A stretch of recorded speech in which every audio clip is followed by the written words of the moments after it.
All right, guys, thank you so much for coming.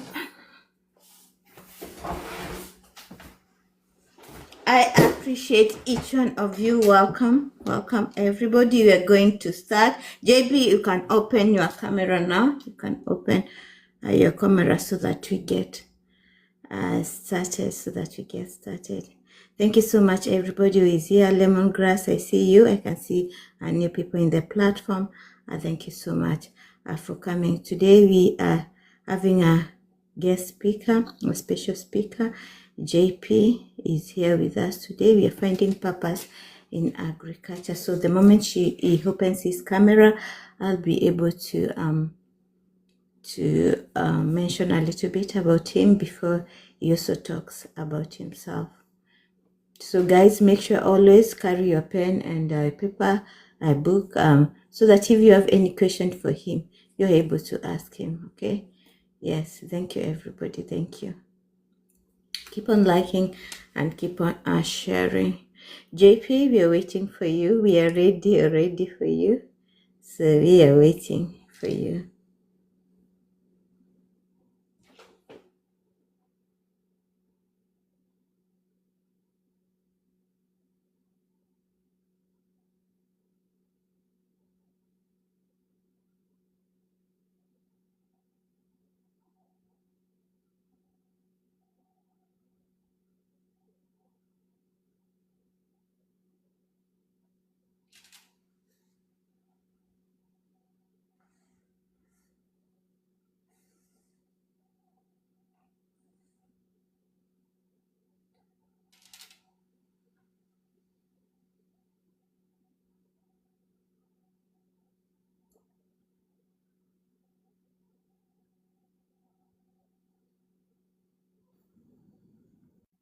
JP, can you hear me? Guys, can you hear me? Survivor, thank you for joining my fan club. Thank you for being number 37. Thank you.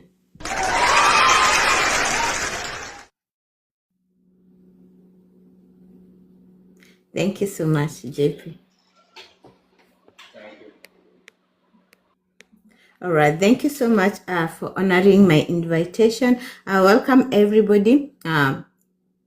It was an honor to introduce you our guest speaker, John Paul, and he's the founder of JP Fun Agri Integrated and Equipment Limited, and he's amazing person. I've met him severally. The first time I met him, it was from Emmy's live stream, then all the way to Manzi, and again to Manzi other live stream. The both programs that he does. So welcome, and we are honored to have you here. We are ready to listen to you. So thank you for coming. Tell us a little bit about yourself, then we're gonna get started. In fact, the first question for you is the same question that I'm asking you. Tell us about yourself, your journey, and how you discovered that your purpose in agriculture. All right. Thank you, Coach. Thank you, everyone. Hope you people can hear me clearly. Yes, we can hear you clearly. All right. Okay. My name is John Paul Nwachukwu, and John Paul Nwachukwu come from Enugu State, Nigeria, but I'm based in Owerri, Imo State. I am the founder of JP4 Agri Integrated and Equipment Limited, Owerri. Our company is driven by a vision of transforming agriculture through innovation, education, sustainability practices. And this is what we stand for, because we understand that agriculture is the bedrock of every nation, even though that people tend to neglect agriculture. But we've seen agriculture and we've identified opportunities in agriculture. So my journey into agriculture was inspired by a deep desire, to create solutions for food insecurity, unemployment, and poverty within our communities. So over time, I realized that agriculture is not just about planting crops or raising of animals, It is about feeding nation, creating jobs, building opportunities, and empowering people. That realization has helped me discover that agriculture is part of my purpose. Okay, so today, through JP Fund Agri Integrated, we strive to help individual and organization unlock opportunity in agricultural value chain while promoting a sustainable growth. Thank you. Thank you for that. Thank you for that clear introduction. Now, the other question for you is that, was agriculture always your dream, or did somebody happen that lead you to that particular field? Was it your dream from you Well, growing up? Yeah. well, no, it wasn't my dream initially. Even though I was born into an agricultural practicing family, Mm-hmm. okay, literally our parents trained us from what they got from agriculture. Okay, Mm-hmm. so but we never had interest in agriculture. But I wanted to become a doctor or venture into industrial chemistry. Mm-hmm. But along the line, I was offered admission to study agric engineering in the higher institution. So when I got to the higher institution, I wasn't paying attention, just like every other young man or every other young people around. We want to do something different most time from what our parents are doing. Mm-hmm. Okay, so but when I got to the higher institution, um, my perspective about agriculture began to change. I was opportune to be enrolled into a care of a lecturer under the department. So then we had a poultry farm in the school then. I was the course rep of the department. So strike came in. There was no school session. The man called me. He said, "Look, I'm giving you this key. You must have to look after the livestock in the school farm until when the strike is over." That is how I begin to reincarnate that interest in agriculture again. That's how you discover. That's how you fell in love with agriculture. Wow. Okay. Wow. Um, Many young people think agriculture is difficult or even outdated, and why should they consider agriculture today? Well, the funny thing is that no human being on earth can do without agriculture. Mm-hmm. No human being, no industry survive without agriculture. So, agriculture today is one of the most exciting industry in the world because we are talking about modern agriculture, not the kind of agriculture our forefather practiced over the time. We are Mm-hmm. talking about agriculture that combines technology, that brings innovation, that brings entrepreneurship, finance, engineering aspect of agriculture, and the environmental sustainability. These things comes from agriculture, and agriculture is no longer limited to that manual labor on the farm. Opportunity now exists in agri-business management, okay, agricultural technology, mechanization, processing, logistics. We talk about marketing. We are looking at exports. What are the opportunities? You can decide not to interact with the soil as a young person who feel that agriculture comes with a lot of job or a lot of work. You can decide that I don't want to interact with this soil, but you can actually export agricultural products from people who produce those products. So you can see that agriculture offers a diverse opportunity, not just only to the farmer, but people who identify opportunity in agriculture. So um, young people should see agriculture as a pathway to wealth creation, innovation, and uh, social impact. Agriculture is not perceived on how it was perceived before now. I'm a young person. I know how much I make from agriculture. As it stands now, agriculture is my major business. I interact with the soil, I work with the livestock, I make good money. What matters is how you handle those business. This is where innovation comes in. This is where strategies comes in. This is where you begin to think as a young person, not as that ancient or as that elderly person who did farming the crude way. This is where your innovation begin to come in as someone who is intelligent, as an intellectual. So agriculture actually gives a pathway to wealth creation. Thank you. Thank you so much. I've been listening to this and is that somebody can do agriculture even without interacting with the soil.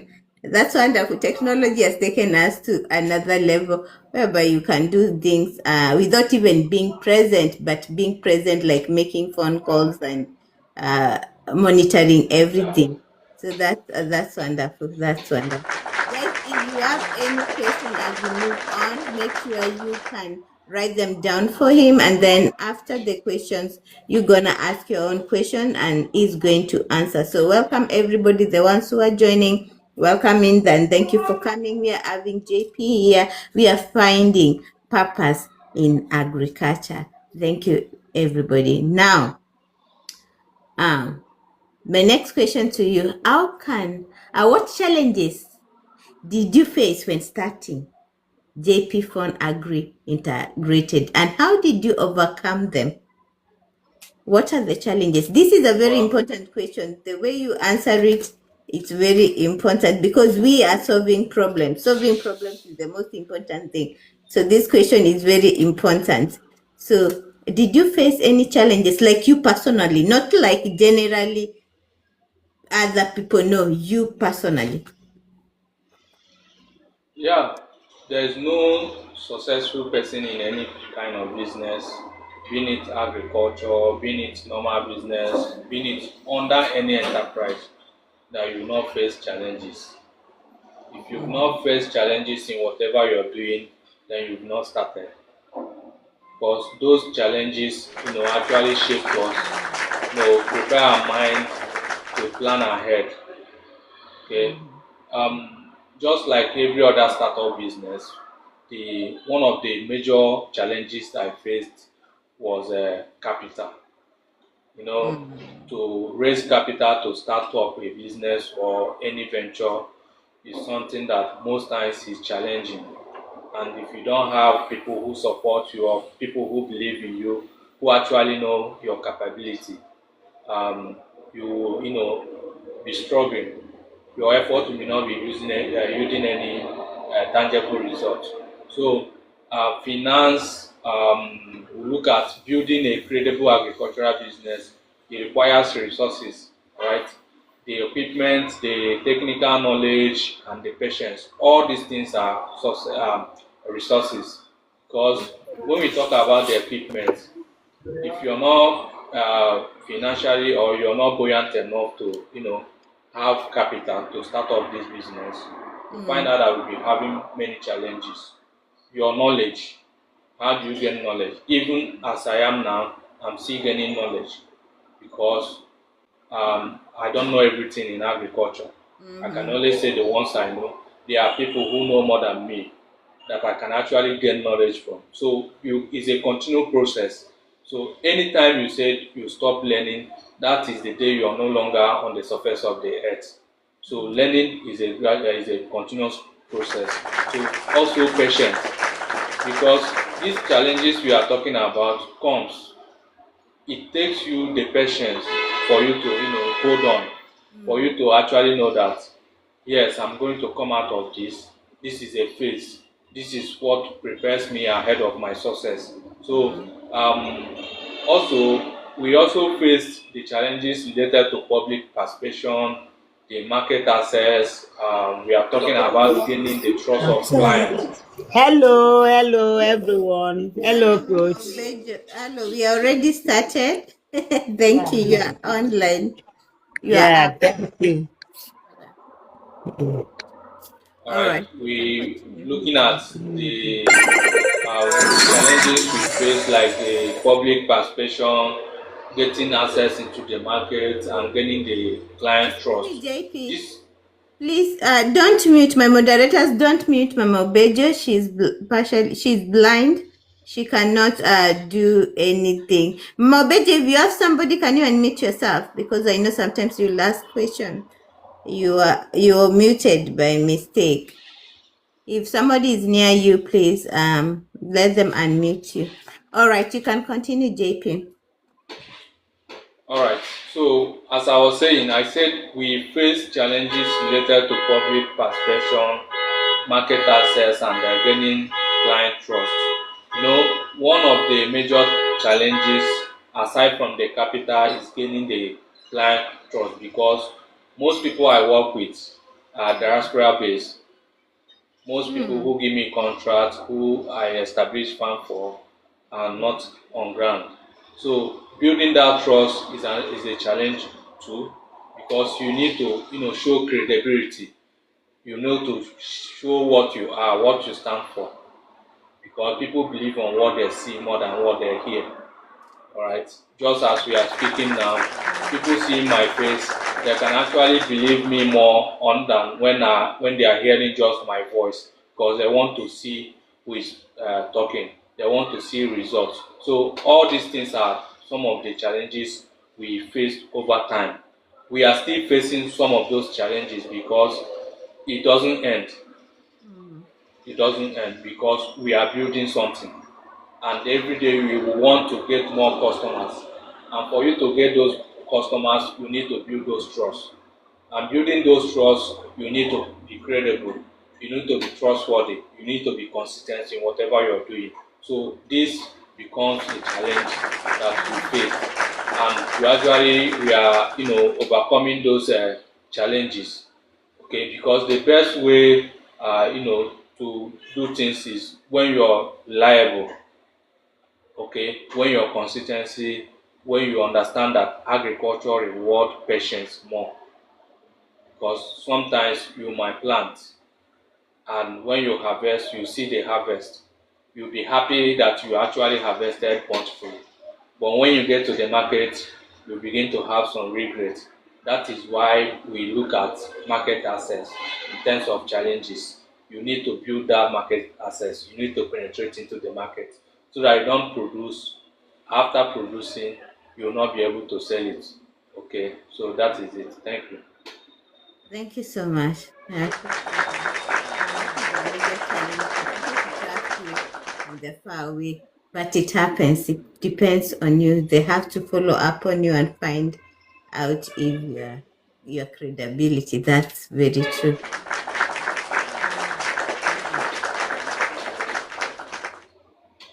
My next question to you: how can someone identity whether agriculture is part of their purpose or a calling? How do someone know if agriculture is part of their purpose? How did you know? Yes, you have told us your story. One day you were sent somewhere and then you're told, take care of this because of 1, 2, 3, meanwhile. And that's how you notice. Is there any other thing that shows you that this is Good night. my purpose? How can someone Yeah, identify tell you their Mike. purpose in agriculture? All right. When we talk about purpose, okay, mostly purpose are revealed through passion, curiosity, and the problem you feel compelled to solve. What are the things you're good at? What is your passion? This becomes your purpose.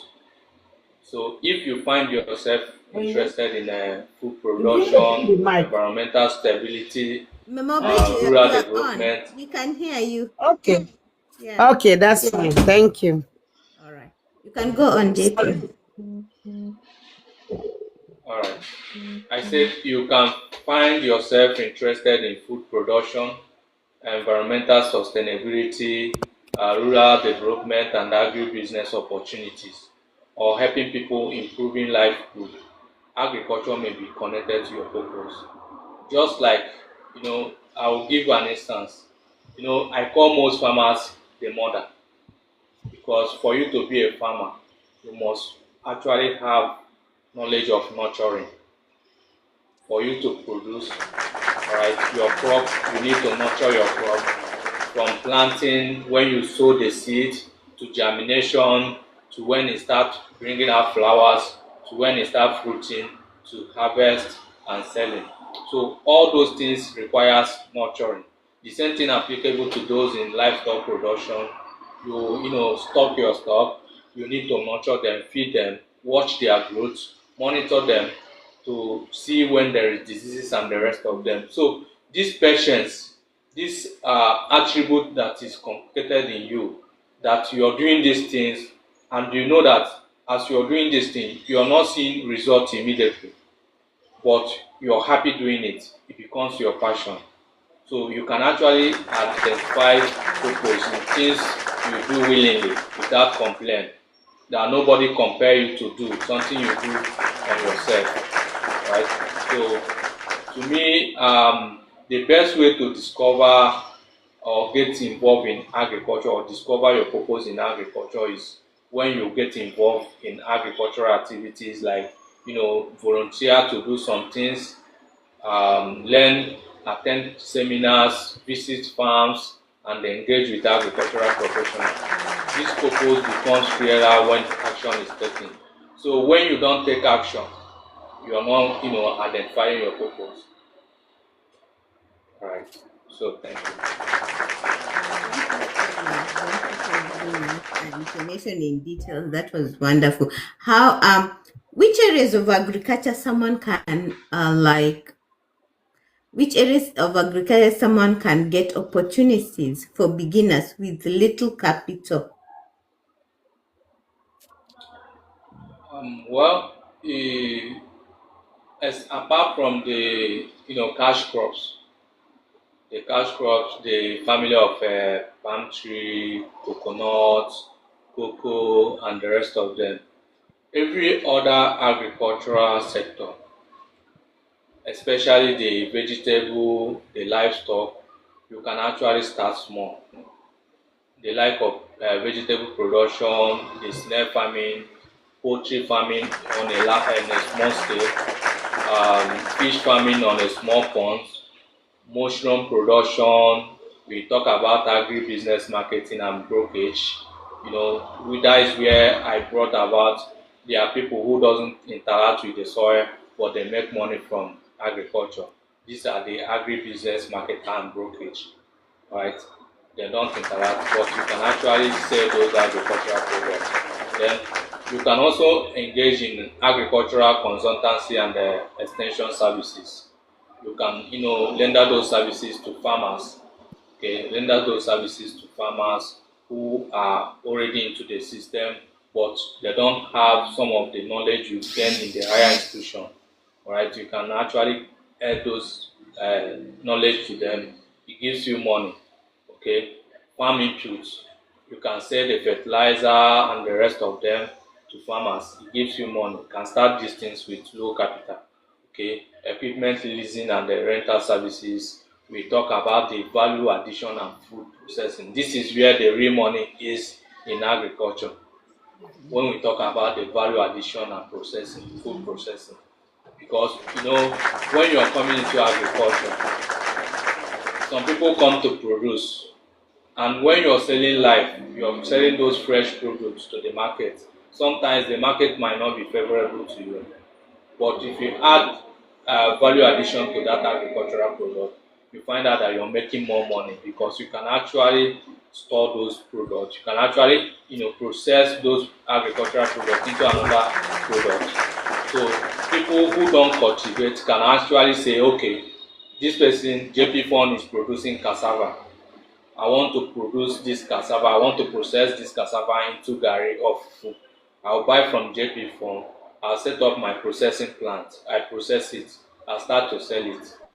So you've actually added value to that agricultural product. So you can use little capital to start this kind of agricultural activity. So the key is to start small, gain experience, reinvest profit, and gradually expand operation. When we talk about reinvesting your profit in agriculture, You don't need to eat whatever comes from your harvest, which is your profit after your sales. You remove your initial capital, you remove your capital, whatever that is left over, it becomes your income or your profit. Now you don't necessarily need to eat off those money. You need to reinvest it. If you want to remain in agriculture, you need to reinvest it. Take maybe 70% of your profit, reinvest it, because the goal is to stay stable in the market. The goal is to build wealth creation. You're building a wealth creation. So you don't necessarily need to start eating that your profit. Reinvest it so that over time you find out that you're making more money, because the more you produce, the more you can able to sell, the more profit you're getting from agriculture. Thank you. You went deeper. I like that part of it. But when you start, you can be a producer, and then with time, you become a processor. That adding of value, I like it. Now, what are the common mistakes people make when they start agriculture? When they start business in agriculture, what are the mistakes you made? You can tell us the mistakes you made. Well, every business enterprise, people make mistakes, and I will list some of the mistakes that people who are coming into agriculture makes. Starting too big without experience is a mistake, irrespective of how much you have. If you're coming into agriculture and you want to pump millions into agriculture and you don't have experience, even if you want to invest under somebody, you need to have at least 50% experience on how this thing works. We are not talking about the real life experience. We are talking about sitting down, reading about this business you want to invest in. How does this business work? Okay. Does this business have season? When is it in high demand?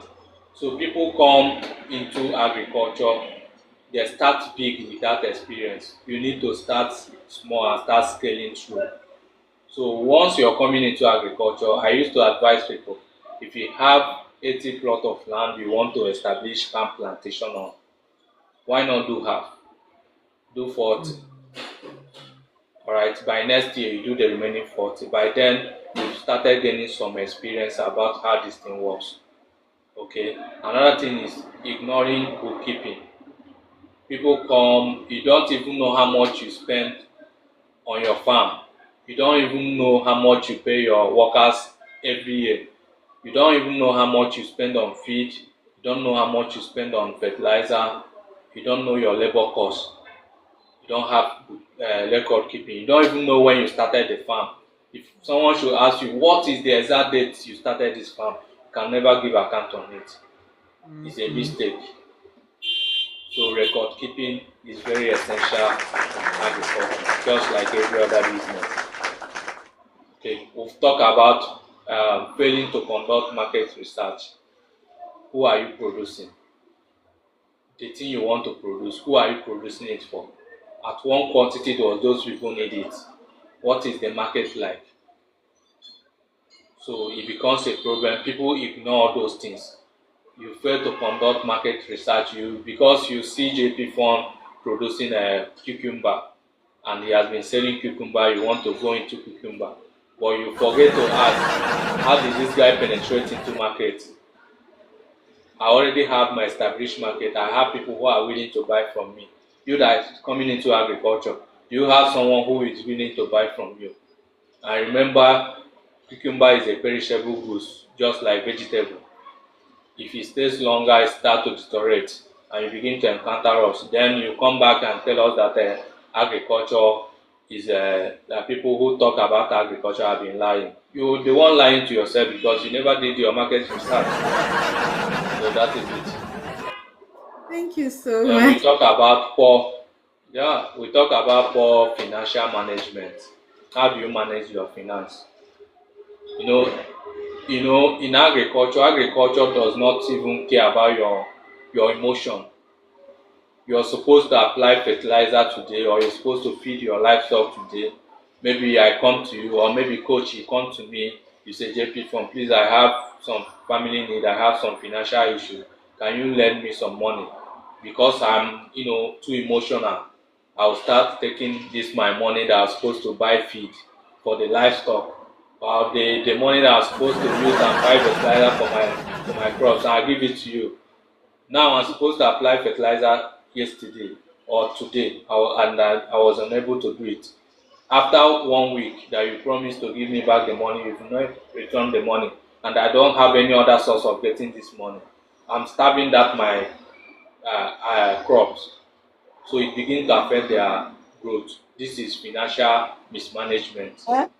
That is what we call poor financial management. You don't even know how to go about all those things. Lack of mentorship. You don't have people you gain knowledge from. Like there's someone on this room, is Taiwo. Taiwo is someone I've gained many knowledge from. Alright. So people don't even gain knowledge from other people. They want to do it alone. You're dependent on your knowledge, forgetting that your knowledge can never be enough in agriculture. Even someone who come into agriculture today, I can gain knowledge from the person. I can actually gain knowledge from the person, because there'll be an area where this person is good in that I'm not good in. And remember, people tend to do research every day. This person might have even discovered a solution to a particular problem that I've been finding very difficult. So, but because I'm too pompous, because I feel that I've been in this system, I wouldn't want to get that knowledge from that person. It becomes a problem. My I love guys.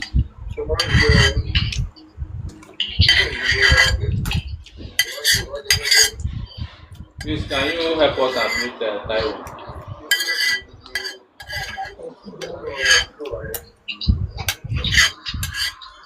Okay. All right. So, choosing enterprise based on trend is also another problem. People want to do what others are doing, but they don't want to study how this market works. So you don't choose agricultural practice because out of trend. You choose agricultural practice based on what is obtainable. Because if it is trending today, will that trend continue tomorrow? You do something that is sustainable, something that can last for so long. Your projection should be from now to the next 5 years, or from now to the next 3 years. What stand does this agricultural practice get to do? Will it still be relevant in the market, or will it will fade off? So, choosing enterprise based on trend rather than market demand is also a mistake that most people do when coming into agriculture. Then the last one is neglecting risk management. You don't know how to manage your risk.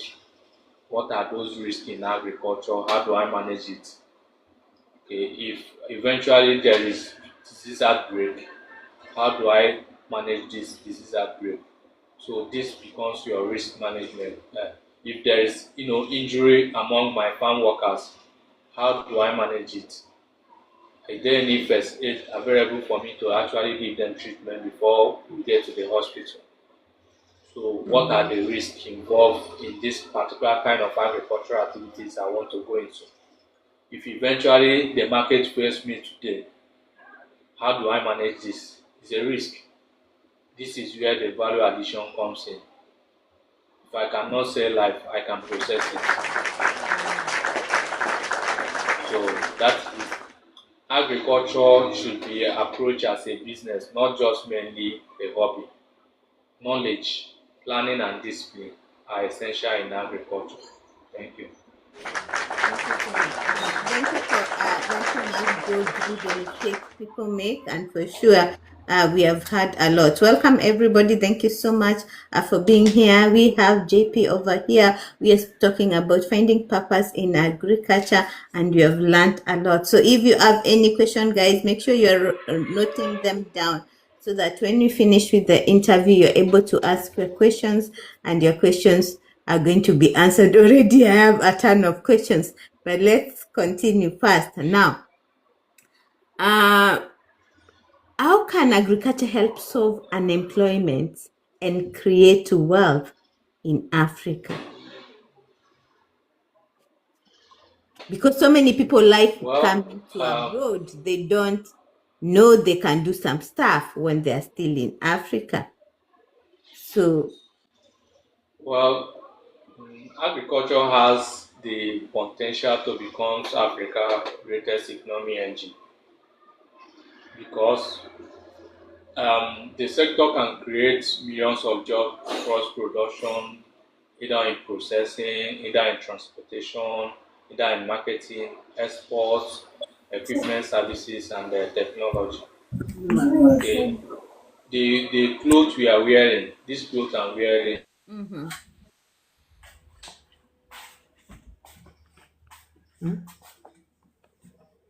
What's happening? Maybe he has problem with the network. these are product of agriculture. How they got drop? Oh, sorry. I said the clothes we are wearing, this one I'm wearing now, Am I still up? Yeah. Yes, you are up with Mama Beju and sorry, I'm guest. having a glitch, I'm having a phone. So all this, Okay.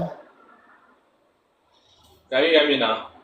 Yes, we can hear you. You're Can you hear me frozen. now? We can hear you. You can Okay. continue. So Mm. I said I said the clothes we are wearing are product of agriculture. Right? Okay. So everything, most of industries are dependent on agriculture. The food we eat comes from agriculture. The drink, both the alcohol and the soft drink we take are product of agriculture. The medication we take, the pharmaceutical industry can never survive without the agriculture. That's So true.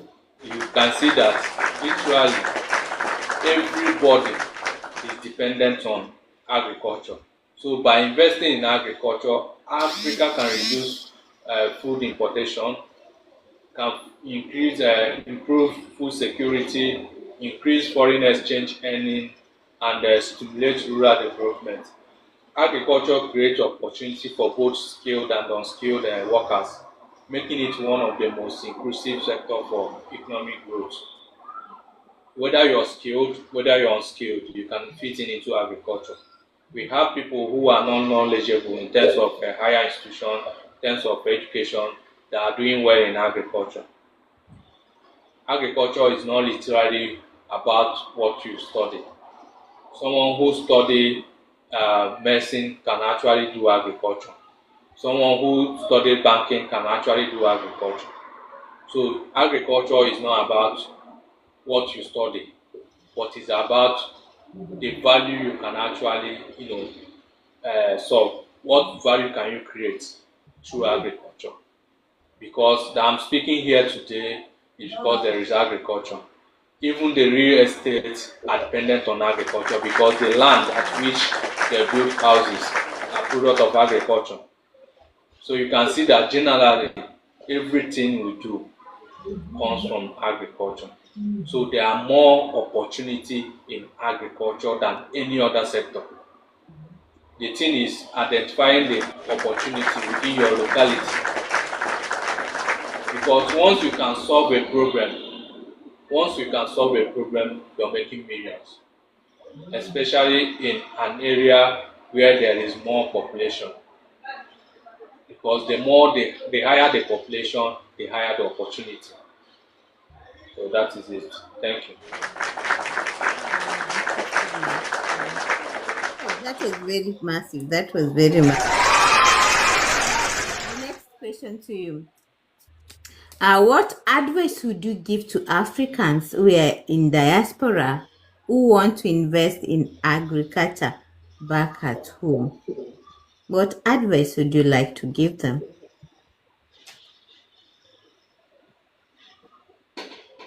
All right. You know, diaspora investor is very hard, very difficult for you to win their hearts because most of them has been, have bad experience from That's true. investing in That's true. agriculture or any other sector. Right? They have had bad experiences. So my advice to them is to start with proper research and trusted partnership. Okay, agriculture can be highly rewarding, but it requires local knowledge. You cannot be there and be doing agriculture here. You need someone which is the local knowledge. You need someone that is on ground that can do it for you. Okay, so proper management and accountability system. Do not invest barely on promises. I used to tell people, if you are coming into agriculture or any other business and you are in diaspora, don't come into agriculture with sentiment. If you are coming into agriculture as a business, identify it as a business. If you are my friend and you want to invest in agriculture and you feel that you want to invest through me, you should make it to be a business setup, not a friendly setup. Don't add emotion to it. If you are doing it, let's identify it as a business. I should be accountable to whatever happens. Whatever be the money you commit into my hand to do that business for you, if it goes wrong, I should be accountable for it. Okay, we understand that sometimes, unforeseen circumstances comes in. When it happens, it is understandable. But when someone mismanages your fund, to me, it is not understandable.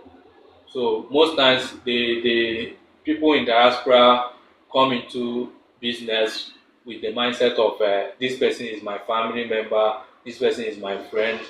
Okay, they begin to add emotion to it. Tell the person, this is what I want. Let's have an agreement. Let it be documented. Let it be documented. If peradventure something happens, show evidence that this is what happened. If it is not the fault of the person you committed that money into, this is where the unforeseen circumstances comes in. But if it is the fault of the person you handed over the money to, let the person incur for the losses, not you, the investor. So I want us to rebuild that trust we have, because agriculture is highly rewarding. All right, agriculture is highly rewarding. Work with credible agricultural professionals. Conduct your feasibility study. If you want to come into agriculture, you are in diaspora, conduct your feasibility study. If I'm telling you that investing in palm plantation can make you make millions, there should be a backup. There should be something to show for it. Do not depend solely on what I tell you. Do your feasibility study. Okay, the world is digitalized now, so you can be even in diaspora and do your study and see how this thing works. He had proved to show to you that yes, you can actually invest in this and you get money out of it. Start with manageable projects. Not because you have the millions, you want to put those millions into agriculture. Start small and start to scale through. Okay, establish monitoring system. Monitor your investment. Don't just rely because you trust me. Because out of trust, you trust JP Form. I've given him money. I know what he can do. You will not want to monitor me. Monitor me. Don't do it as a friend. Ask me relevant question. Let me show you what is going on your investment. So you should have that. You should establish monitoring system. Even though you trust me, you should also have someone that you can actually send. Okay, go to the social places, see how things are going in the farm. Okay, So this is where it comes from. Most importantly, focus on long-term sustainability rather than quick profit. If you're coming into agriculture with the mindset that you come into agriculture in 6 months' time, you're packing millions, believe me, you're going to fail. You're going to fail because you need to, um, have a long-time focus. You need to have a long-time focus in agriculture because that millions you're saying that you're coming to pack in 6 months. Remember, you have your startup capital, your initial capital. Remember, you acquired the land. Remember, you tilled the land. So you're not going to get that money at your first harvest. You're not going to get that money. You can get profit from your crop production, but you're not going to get your startup capital from your first harvest. It's not possible. The same thing applicable to livestock. You set up the structure, the pen. You're not going to get your startup capital. It takes years. It takes at least 1 year, 2 years for you to start seeing that startup capital. So that is it. Thank you so much for explaining that in details. It's very, very important to have that knowledge. Thank you, guys. I hope you're writing down your question because we're almost getting there to ask those questions. So, JP, if you could leave one message to young people searching for purpose, what would you tell them? What would that be? Well, your purpose is often hidden in the problem that you can, problem that move your heart and the solution you're willing to pursue constantly. See that problem that is hidden, okay? That problem that is often hidden that moves your heart. That when you see this thing, you want to do it. That is where your purpose lies. So do not spend your time waiting for perfect clarity before taking action. All right, start learning, start saving, start growing, because every meaningful journey begins with a single step. Every meaningful journey begins with a single step. Agriculture taught us that seed does not become trees overnight. That seed you put on the soil, it does not become tree overnight. It requires time.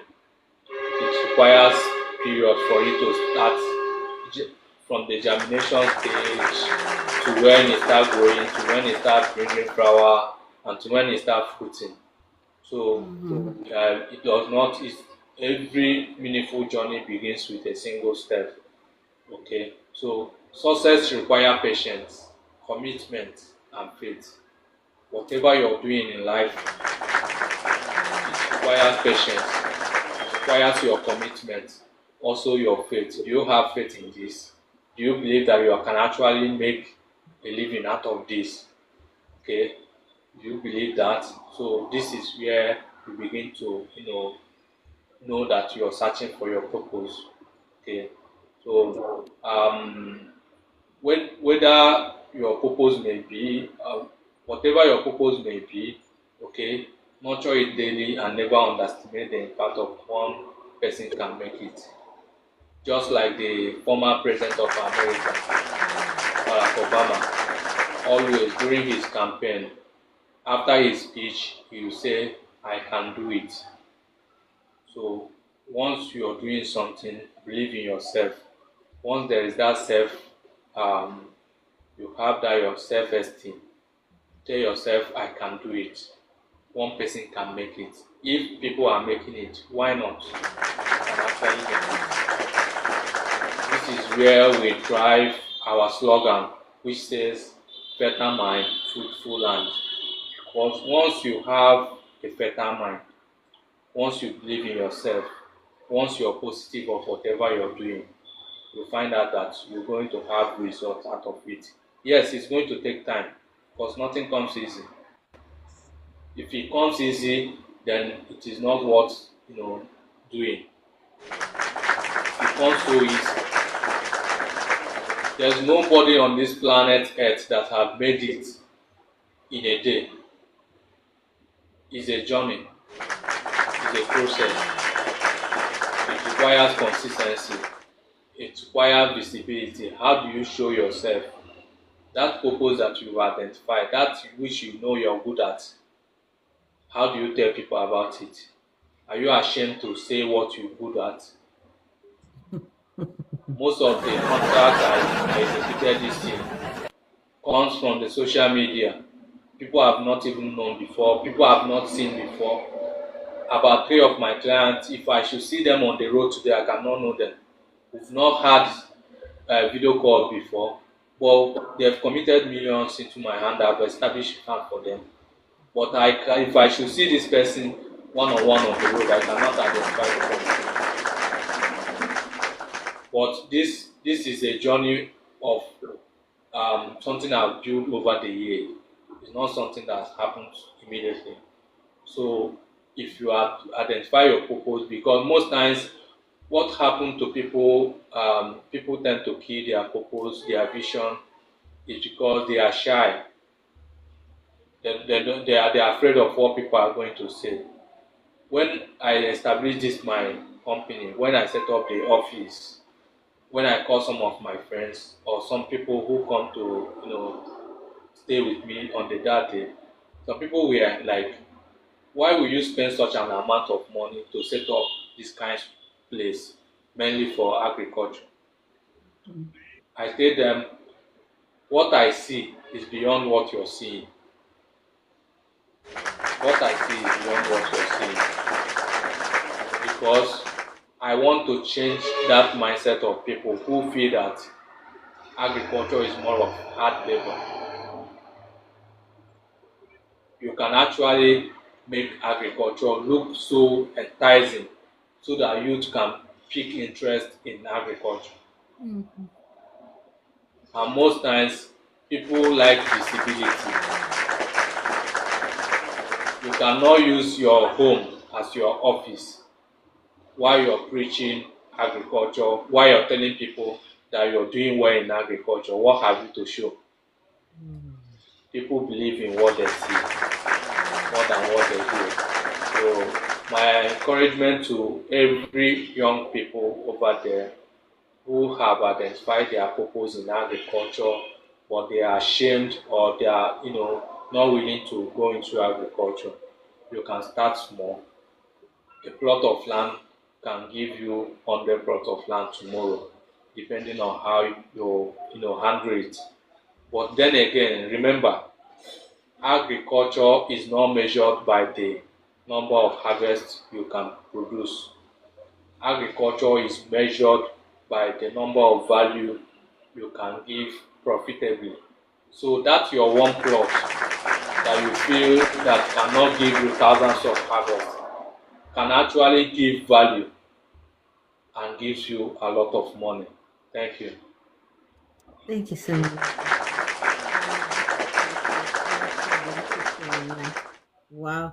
Guys, it's time for you to ask questions. It's time for you to ask questions. I have several questions, but I need you to go fast. Anybody in the panel who has a question, if also you're below here, you can still request. We have one space up here, so we can bring you up so that you're able to ask your questions.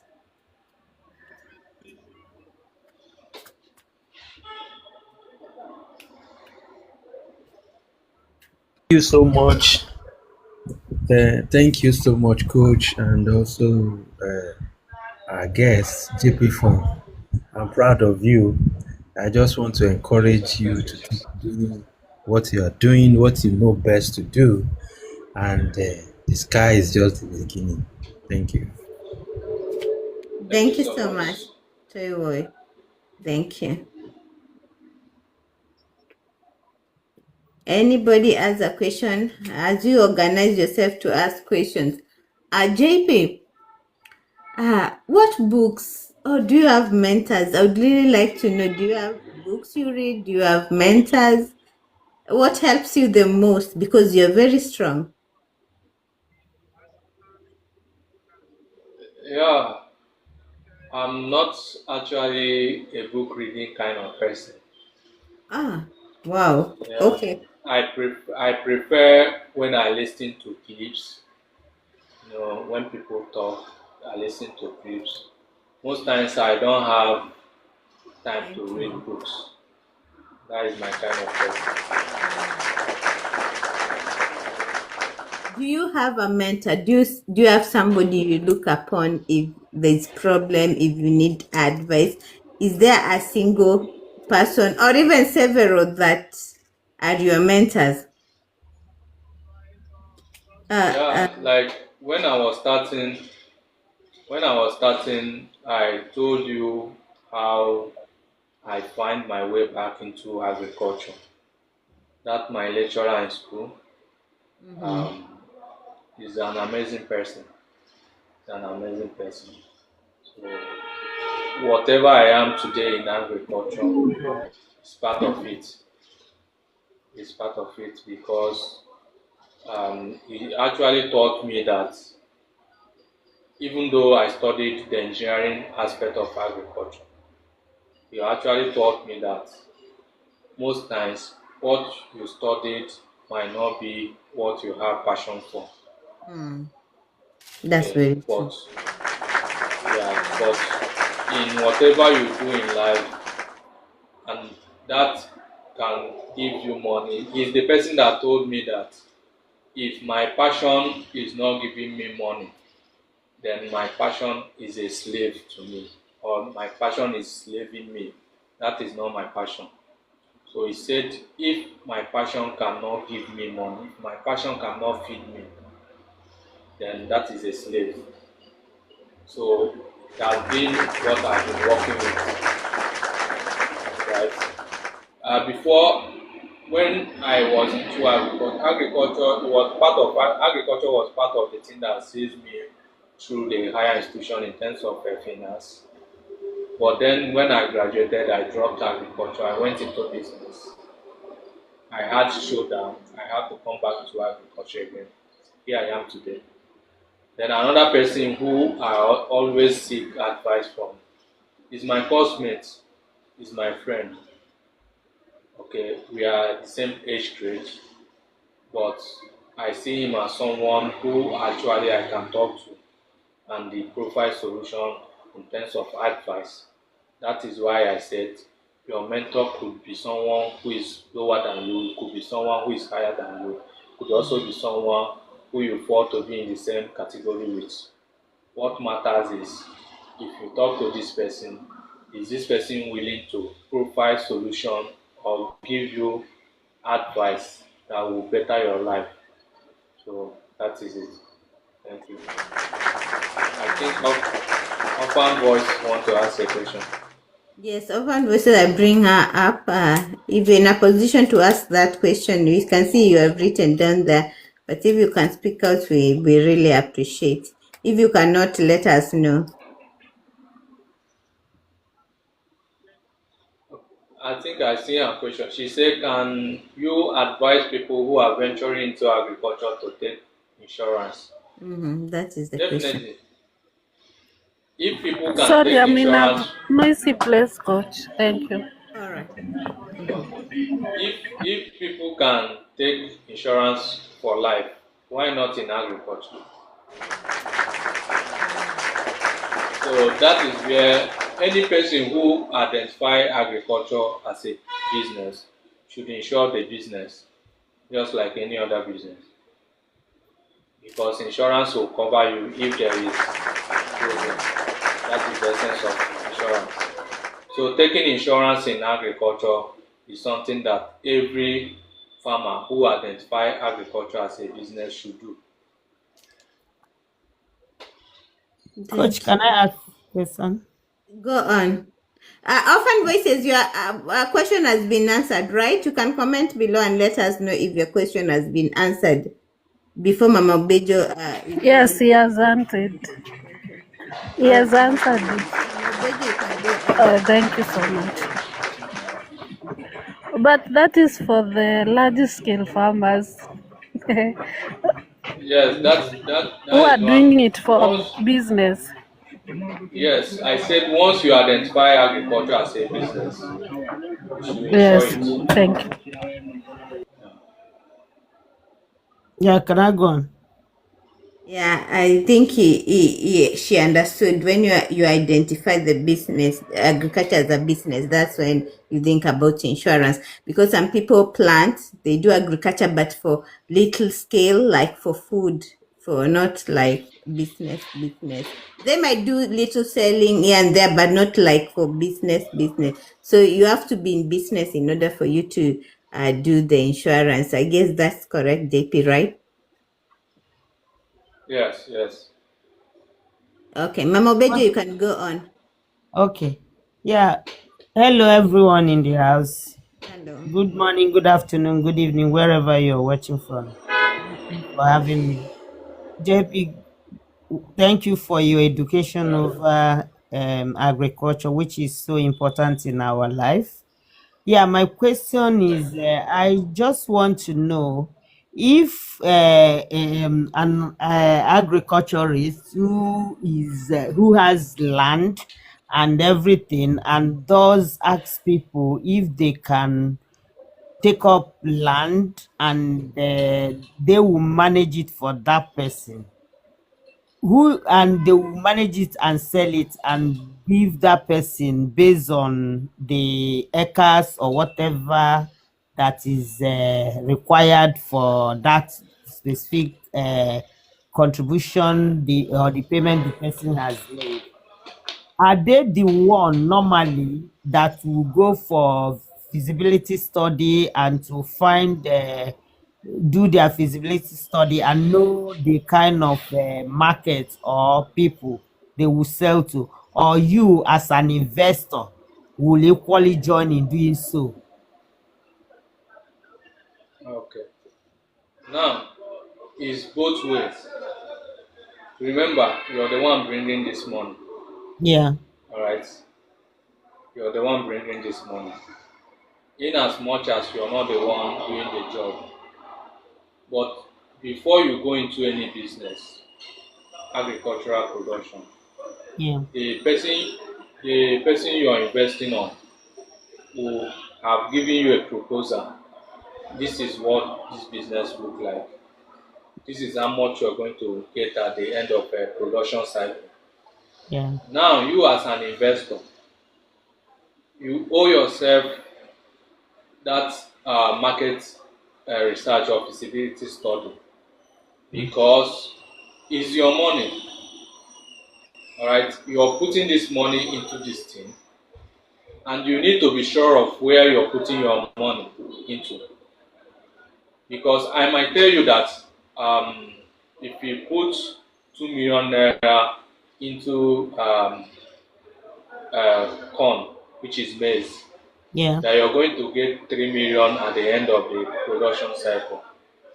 Alright, you're going to get 3 million at the end of the production cycle. Then if you take out your 2 million, you're left with 1 million. yeah, And maybe I gave you this assumption based on I want you to invest into my company. yes, Now you're the one who is putting this money. You're supposed to do your feasibility study to see if actually this thing is obtainable, yeah, because all this information are online. You can actually get all this information online. yeah, That this is on a worst case scenario, this is what you're supposed to get at the end of your production cycle, depending on your hectares of land you're using. yeah, So you're supposed to do that feasibility study in as much as the person has given you a proposal to read. Why he gave you the proposal is for you to study the proposal. You study the proposal, you ask necessary questions. yeah, For you asking that necessary question, you might have do your study, because you wouldn't want to just ask question out of what you're giving. You would want to ask question out of your research. yeah, We are not saying come and do it, all right, but we are saying try to know what you're putting your money into before putting your money into it. Because yeah, this maize that I'm using maize as an example, Yes. That means the person proposed to you has season where it is more profitable, and maybe this person gave you this proposal, and people did not plant that maize at that with the target season of where the maize is more profitable, and after production this person on the book is showing you that you're going to get 3 million at the end of the production cycle, and after sale you're getting 2.5. You feel that this person have taken your money, but this person Yeah. have not actually taken your money, but because he gave you a proposal and you did not do your own feasibility study, Yeah. so you find out that there is now problem, and when this problem comes you begin to have conflict between you and the person you invested on. Yeah. So in as much as the person is a professional in that field and they have given you the proposal, you should also do your market, you should also do your feasibility study. You can decide not to do the market research, but do your feasibility study. Know when this product is more in demand than the other season. You Okay. can actually tell the person, okay, since you giving me this proposal, I found out that this thing is in high demand at this season. Why not do it this way so that we target at that season where it is in high demand? Yeah. So that is why you need to do that your feasibility study. You can leave the market survey for the person who is handling the farm, but the feasibility study you need to do it. Okay. Thank you so much. Yeah, welcome. Thank you. Thank you for that deep question. It's a very deep question and it was well answered. Thank you so much. Anybody else who has a question? Anybody else who has a question? JP, what farming do you involve yourself with? Livestock? Okay, which areas are you really into in agriculture? Because agriculture is very big, it's large. Which areas are you deeply into? Well, under the livestock farming, we are into poultry farm, fish farming, which is the catfish, only catfish. Okay, goat farming and piggery. Though our piggery is not functional at the moment, we tend to stop it because of some certain things. We've had mismanagement, so we tend to stop the piggery farming. But we'll establish pig farm for people who want to go into pig farming. But basically, poultry farm is functional, fish farming is functional, and goat farming is functional. Then under the, we still have knowledge on snail farming, but on a very small scale. We just using it as an experiment for now until when we get what we want from it, can actually scale through. But we don't sell our snail for now. We are using it for exhibition because there's something we are trying to understand about the snail before going into it properly. Then under the crop production, basically we are into palm plantation, coconut farming, cassava, maize and yam. I project more of the palm plantation for those in diaspora because of the number of years it takes to start fruiting, and it's a generational kind of crop farming. When I mean generation, a palm tree that is well treated, that is well maintained, can stay at least for 25 years once it start fruiting. At least. Some it will stay from 25, 30, 40, 50 years. But the minimum it can stay is 25 years. Once it start producing, you will harvest those palm fruit. How It long does might, it start? It's just a recap because I've been thinking about palm tree farming.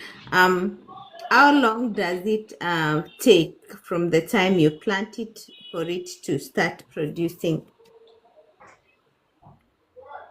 maximum 3 years. Okay. The species will have at maximum 3 years. Sometimes it fruits 2.5 years, but at maximum 3 years it start fruiting for you. But then again, you are not going to get much money at that first year of fruiting. You start seeing the bulk money once it becomes 5 years, because that first year of fruiting, which is the third year of your transplanting, what you're seeing is smaller bunches. Okay, is smaller bunches because the palm tree is still young. If it has heavy bunches during heavy breeze or heavy storm, the palm tree might fall down because of the bunches. So these things are processed. But at 5 years of which is the second year of fruiting, you should be having your maximum yield from that palm tree. Okay, so that is it. And again, there is no finished product in palm plantation. Every product in palm plantation gives birth to another product. Just like you have your palm fruits, you process the palm fruits. The palm fruit will give you the red oil. The red oil can be used for for cooking oil or groundnut oil too. People use red oil for groundnut oil. It can be purified into groundnut oil, right? The red oil also give you the fiber that most agricultural industry use for feed formulation. It also been used for cream, body cream, the soap making, and the rest of them. Pharmaceutical industry also use the red oil too, right? Now you talk about the kernel, where you get the palm kernel oil. People use it also for food soap production. The chaff, which is the chaff from the palm kernel, feed industry also use it to produce feed. The shell, palm kernel shell, which come from the palm kernel, also used in Japan to produce televisions. That back of television you see is a product of palm kernel, the shell. From palm tree we get broom. The broom we use to sweep is from palm kernel. Some use it also to make toothpick, the broom. The fiber which comes from that palm fruit that you press, people use it as fuel to generate fire. I know. That fiber, yes, people use it to generate fire. So you can see that there is no finished product from palm plantation. Okay. Some also use those shafts to add as organic manure to their plants. Some also use it to do mulching. Mulching in agriculture is used to retain moisture on the soil. If there is during the dry season, once you put those moisture, it helps to regulate the temperature of that particular farm, so that it can conserve water within the soil. So these are products that come from palm tree. So you can see that palm tree is one aspect of a crop that give whole lot of value to not just the farmers but to other industry. Then also into coconut farming. Coconut, just like palm, you have the coconut oil. It's also used for cream. Sometimes when you are reading the content of some of the body cream we use or the soap, you find out that some of them are extraction of coconut or palm. So you find out that these are crops that can actually generate more income, though it requires time for it to start giving you that income. But once the income start coming, it becomes a generational wealth. Even when the person is no more, the children can actually inherit that property and continue getting from it. Then we talk about cassava processing. When you talk about cassava, we are looking at um, not just the tubers, not just the cassava tubers. You can actually use those cassava tubers. You know that cassava produce the highest starch, alcohol, Cassava. like ethanol. I mean, yes, Yes. ethanol. Yeah. Yes. Yes. Yes. Mm. So you find out that most industry who are into alcohol production need the cassava. You find out that the bakery, people who are into bread production need the cassava. You find out that people who are into flour production need the cassava. So you see that these are crops that you can produce and is adding value, not just for your personal consumption, not just to sell raw, you're adding value to it. You can process it into garri and transport it and export it. You can produce it, process it into fufu. There is nobody on this planet Earth that will say that he have never consumed something that is produced from cassava. Nobody. Even in Africa, if you say you don't take fufu, you eat garri.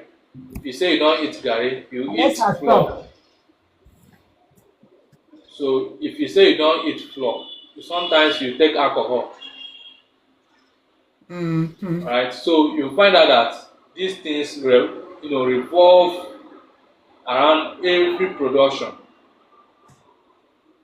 Then when we talk about maize too, maize also add value. Industry need maize flour, for feed formulation for those into livestock production. You can never do livestock production, especially those in fish farming, poultry farming. You not talk about maize. So it add to feed formulation. So you can see that agriculture play a vital role in our daily life activity. Whatever we are doing start from agriculture. Coach, I've got one more If question when he finished. All right. all right, if if if if it is not agriculture, there will never be human existence. Even the first man on earth come from agriculture, which is the soil. Adam was molded from the soil, which is agriculture. So you can find out that everything has to do with agriculture. Anytime we leave this planet Earth, we go back to agriculture. Most of us have acted as manure to farmers. Okay, most of us have acted as manure to farmers. So you find out that agriculture is everything in life. Obaji, you can go ahead with your question. Yeah, my question is, if somebody wants to do fish farming, does that person require much large scale of money to go into it, or can that person just start with a minimal amount? And what kind of area, that is environment, or a house where that, what kind of environment where the person can carry it on initially, unless the person starts growing big? Well, fish farming doesn't require too much space for a startup. You can actually do fish farming in a half plot of land. You can even do fish farming at your backyard if it is your own house. Yeah. We have tarpaulin pond. You don't necessarily need to do the concrete pond. We have three different kind of pond. We have the earthen pond, the concrete pond, and the tarpaulin pond. So you Yeah. can use tarpaulin pond. Tarpaulin pond is adjustable, it is movable. anytime you want to move to the largest place, you move it to them. So you can use the tarpaulin pond even at the back of your backyard. Do your tarpaulin pond that can contain maybe 500 fingerlings or Oh, 200 fingerlings and start with. With 500,000 you can start with, even with the pond construction, okay. provided you have where it is secure that people cannot come and take it. So where the problem comes is if you don't have a secure place, if you don't have a fenced place. But if you have your personal compound that you know that is your personal compound, or even if you are a tenant in a place and you have an agreement with the owner of the property and the person says go ahead and do it. But then again, try to keep it neat because these things invite mosquitoes. Try to keep Ah, it neat so that it doesn't disturb your neighbors. Mm. Right? So try to keep it neat. Know when to change the waters. Know when to change the water once the water becomes bad. So with 500,000, you can start your fish farming at your backyard. As mu- time goes mu- on, you schedule. must you have a borehole? Yes, you must have a borehole. There should be a source of water for you to start. Okay. Very, very important. Without water, fish will not survive. Yeah. Okay. Yeah, with a good pH value. Any borehole that you can drain, fish can survive on it. Yeah. You said which type of fish do you do? Catfish? Yes, catfish. Okay. Is Thank it you. only catfish that you can do on such environments with pond or any kind of fish? You can do any kind of fish in tarpaulin pond. Why did you choose catfish? What are the benefits? What is it easier to manage, or what made you consider accessibility? What made you consider catfish? Because for Yeah, me, I could catfish consider is something like tilapia. So, what made you, yeah? Oh, catfish is common in you Nigeria. know Somebody answered your question, but yeah, let us know. when I was starting, I said for you to thrive in any kind of business is for you to understand the environment. You don't produce because you want to produce. You produce what the market demands. Catfish is dominant in Nigeria, right? We understand that tilapia is costly, but how many person is willing to buy tilapia from you? So, but Mm. catfish, where you see the point and kill, you cannot use tilapia to do point and kill. If you go to hotels, point and kill is catfish. Alright, barbecue is catfish. Alright, so you find out that most hotels will buy catfish more than the tilapia. If you go to the market, most people, even the smoked fish, people buy the catfish, which is the rounded one, than the tilapia. So it has more market demand in Nigeria than other fish. Yeah. So if you produce catfish, you can easily sell it than the other fish.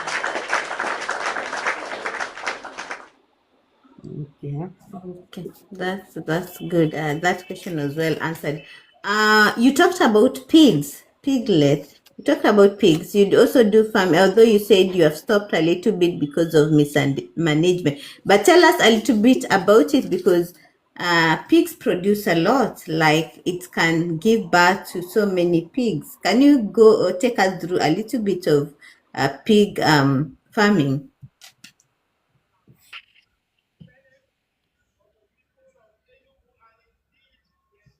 I don't know if you're able to hear my question Yeah, because of net.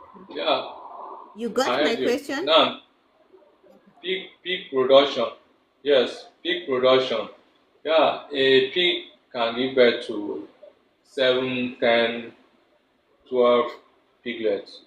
Okay, but then if you don't manage it well, the same pig who have given birth to that 10, 15 will eat off those piglets because Wow. they eat themselves. Come again. Can Yeah. you can you say it again? I didn't get that point. Hmm.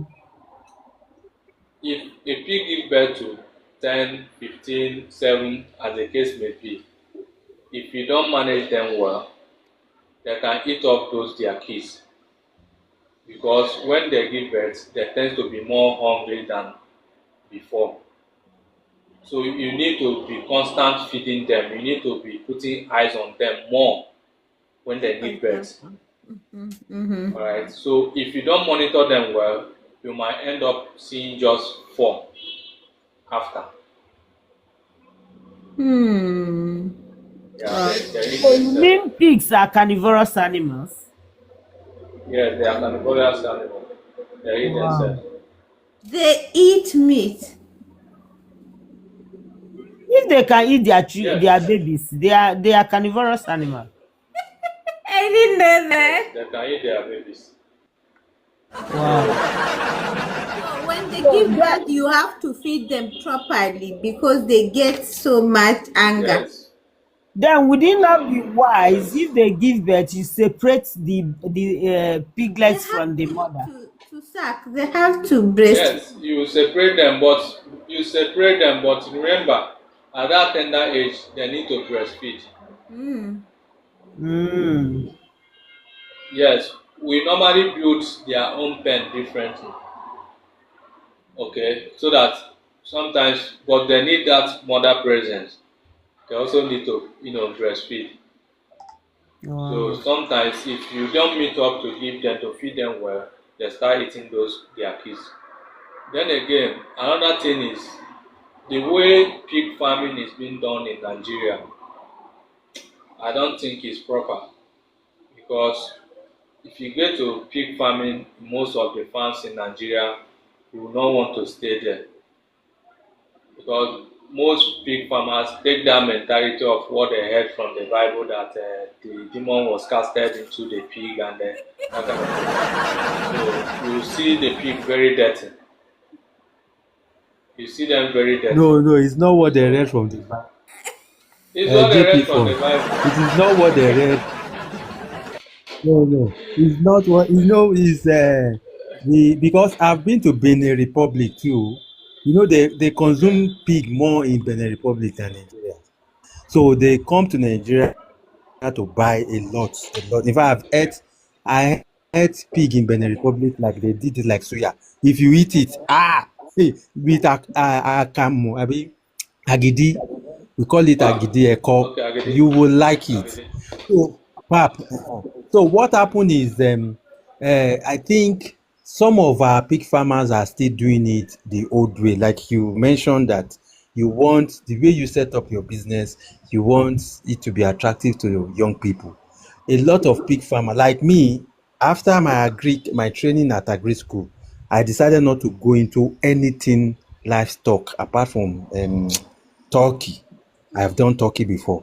But other things, especially pig, the way it smells, the environment, very toxic. But I think it is based on the mindset that our farmers.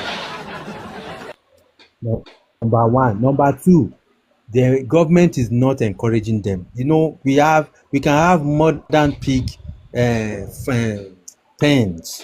that will make it look attractive. Like some of those pens that you used to share on your channels. How many Yeah. farmers have it in Nigeria? You understand?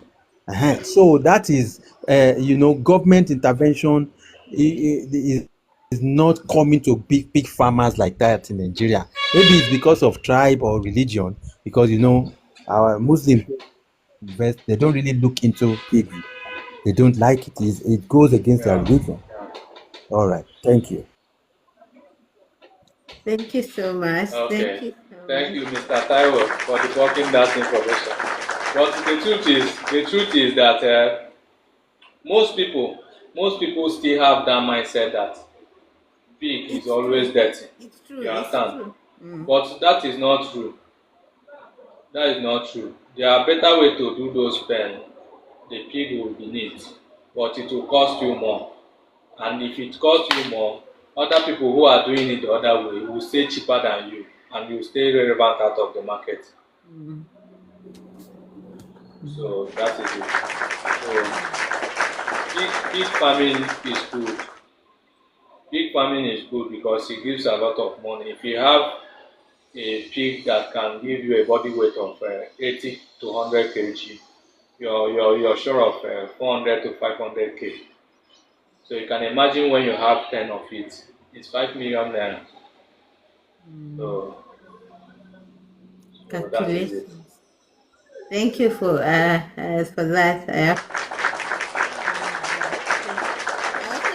had friends who did pig farming, and I know the results. Especially if you have market whereby you can sell in the hotels, they really do very well. So it depends on how you manage it. It depends on how you manage it. Anybody else who has a question for JP? Any other person who has a question for JP?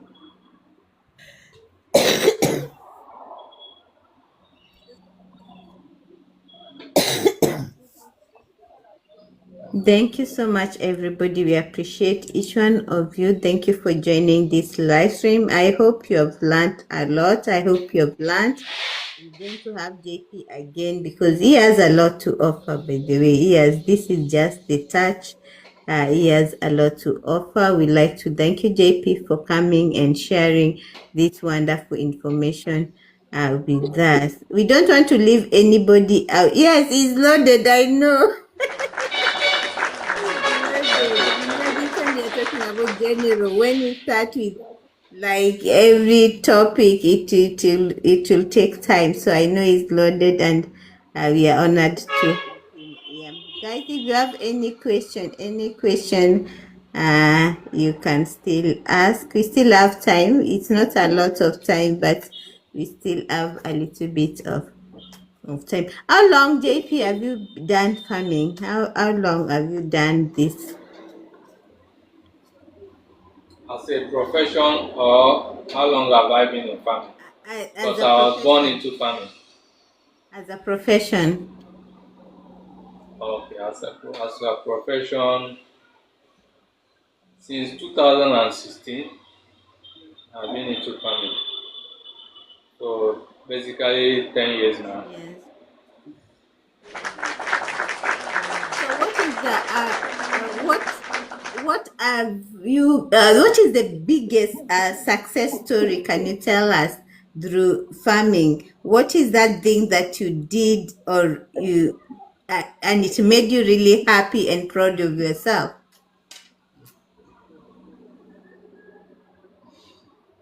Well,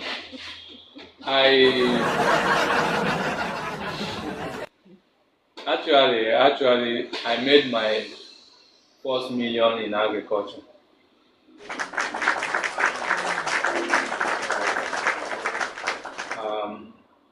I see myself through school from agriculture. I started my first business. The first business I did, I started it from the money I got from agriculture. Oh my goodness. You started another business. You got the money from agriculture, then you started a different business from the money you got from then I abandoned agriculture. I abandoned agriculture after I started the business, and I lost everything again. I go back to agriculture. Wow.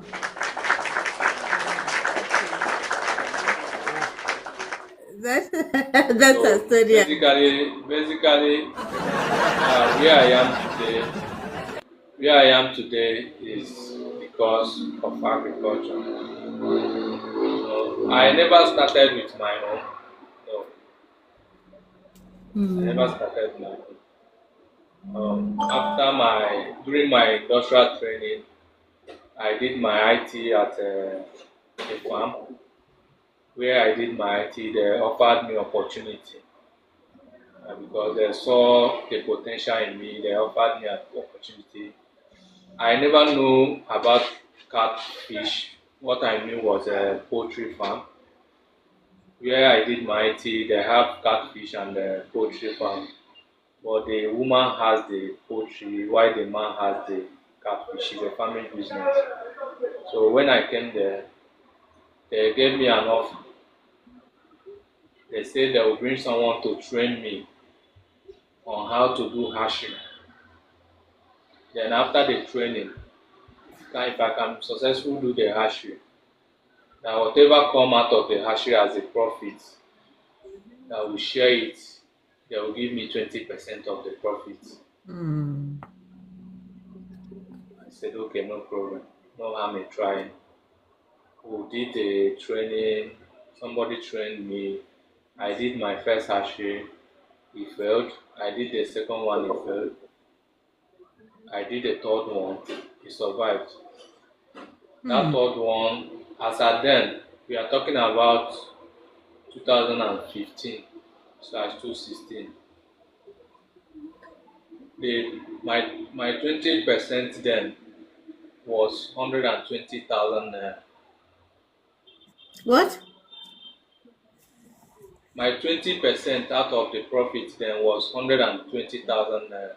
Mm-hmm. Meanwhile, my salary then was 30,000. Wow, that. Salary then was 30,000 as an IT student, but the hatchery gave me 120. So towards then we started doing the hatchery. Then I bring the idea of let's add value instead of selling this fish live. Let's smoke it. So we started smoking. We constructed the oven because I did agric engineering. I have a little knowledge about construction. So I did the diagram for them. I gave it to them to give to somebody. They construct the oven. Started drying fish. Even though I had an ugly experience then because I have a mark on my hand here. It was from the oven. The oven taught me a lesson. Yeah. You have a scar. It's a gas. Yes, it's a gas oven. Alright. So I have put the fish inside the oven on the gas. So we are doing vaccination. We are vaccinating some of the birds. So I went into the place to do the vaccination. When I came out, I found out the gas has been off. The fire is no longer on. So it didn't occur to me that there have been accumulation of gas because the little child that off the gas was using it to do jangilova. So he off it and he on it again. So there was gas accumulation inside the oven. So because I was in a hurry, I couldn't even sense it. Immediately I light the matches, the flame now followed me and catch me. So that was the experience. So, but then again, that simple value addition gave me enough money that sees me through my school, and it also gave me that knowledge. Even though when I come back to school, because when I come back to school, I started, selling those fish. I remember I don't have my farm. I was still under them. But it gives me the idea of developing business name. That is where JPF Agribusiness came in before I start change it to JP Fund. Right. So once they give me the dry fish, if I come back home, I'll repackage it with my business name. That was my strategy. I'll take it inside school. Inside laptop bag, you not even know what I'm carrying because I was still ashamed somehow.